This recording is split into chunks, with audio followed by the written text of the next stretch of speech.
grounds. Mr. Barton, you're well aware there's a toxic drug crisis, an epidemic that's happening in our country. People are dying. People in my riding, people I know.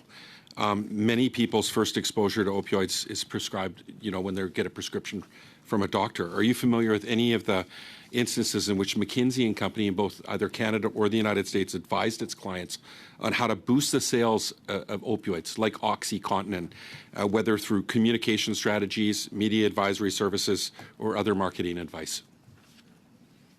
Yeah, on the opioid situation, as I've said, I do want to acknowledge where McKinsey has done work on that, particularly with one institution, and that's with Purdue.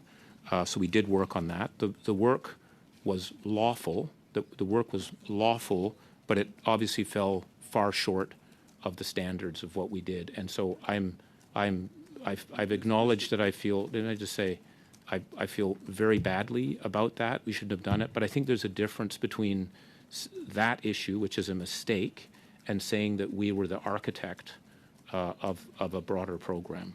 Well, I think right now you can look at the court decision that that McKinsey agreed to pay $600 million for a lawsuit because of thousands of people that died as a result of cutthroat marketing of opioids. I guess my question is to you: do you think it's appropriate for the federal government of Canada to be giving millions of dollars of taxpayers' money in contracts to a company that was responsible or participated in the death of thousands of people?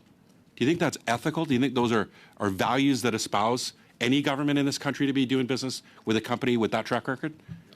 First thing I would say is that, again, I acknowledge that there was work done on the opioid side.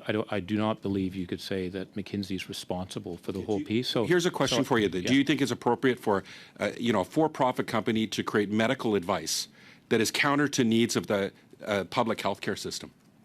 Just yes or no. I think that what you want to look at is the capability of the firm and what they do and the reputation. And McKinsey you is actually much broader that's even than a that. question like. That yes or no, like just a simple answer. You think it's okay for a company to give advice that's counter to that of a public healthcare system? Look, I think you're trying to make it a simple question on it. I think that there's. I think many it's pretty aspects. straightforward. I'm afraid that is